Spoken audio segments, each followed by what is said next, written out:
मला आहे ना कधीपासून बर्गर खायची एवढी इच्छा होती, पण ना बर्गर बन्सच मिळत नव्हते. तर मी काल डेअरीमध्ये दूध घ्यायला गेले ना, तेव्हा मला बर्गर बन्स मिळाले. तर चला मी तुमच्यासोबत ही मसाला बर्गरची रेसिपी शेअर करणार आहे. त्यासाठी बर्गर बन्स जे असतात ना ते घ्यायचे. मला हे 25ला 2 मिळालेत. तुमच्या इथे कितीला मिळतात माहीत नाही.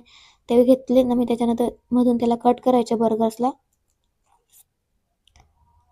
कट नीट करायचं, माझ्याकडनं कमी जास्त झाले होते ते. जसे कट करता येईल तसे कट करून घेतले मी. त्याच्यानंतर कढई ठेवली, त्याच्यात तेल टाकायचं. त्याच्यानंतर तेल गरम झालं ना नॉर्मल असं, त्याच्यानंतर बारीक चिरून कांदा टाकायचा. त्याला एखाद्या मिनटापर्यंत एखाद्या मिनटं नाही, अर्धा मिनटापर्यंत परतवायचा. जसं काही लाल नाही करायचं आपल्याला. त्याच्यानंतर त्यात अद्रक लसूणचा पेस्ट टाकले मी, त्याला पण छान मिक्स करायचं.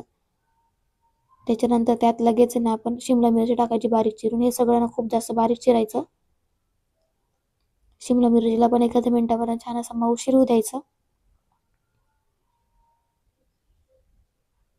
शिमला मिरची परतवून झाली ना, त्याच्यानंतर त्यात बारीक चिरून गाजर टाकायचा. गाजर नसेल तरी चालेल, काही हरकत नाही.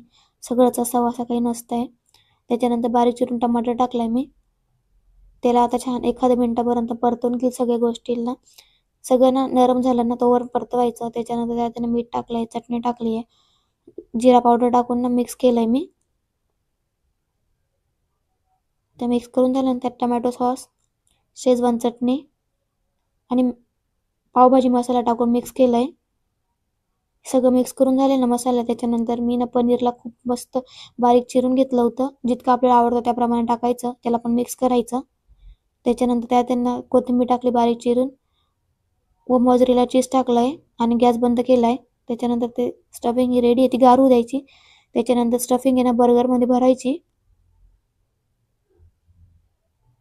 खरं सांगू यार, खूप जबरदस्त टेस्ट झाला होता हा बर्गर. जसं रेस्टॉरंटमध्ये मिळतो ना सेम तसाच.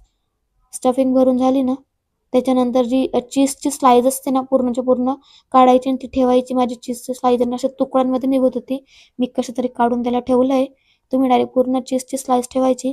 त्याच्यानंतर बर्गर हा बंद करायचा. त्याच्यानंतर आपला जो तवा आहे ना तो गरम झाला ना, त्यात बटर टाकायचं. ते मेल्ट होऊ द्या. बटर मेल्ट झालं ना, त्यात चटणी टाकायची, शेजवान चटणी टाकायची, कोथिंबीर टाकायची आणि जो आपला मसाला असतो ना पावभाजीचा तो टाकायचा. ते सगळं मिक्स करून झालंय ना, तर ज्याप्रमाणे बर्गरला भरते ना मसाल्यांमध्ये त्याप्रमाणे भरायचं. त्याला साईडच्या कोपऱ्यांमध्ये पण सगळ्या कोपऱ्यांना मस्तपैकी छान असं भाजायचं त्याला. बघू शकता मी कशी करते, व्हिडिओमध्ये बघितल्याप्रमाणे करा तुम्ही पण.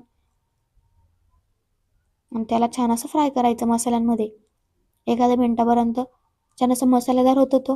एवढा जबरदस्त टेस्ट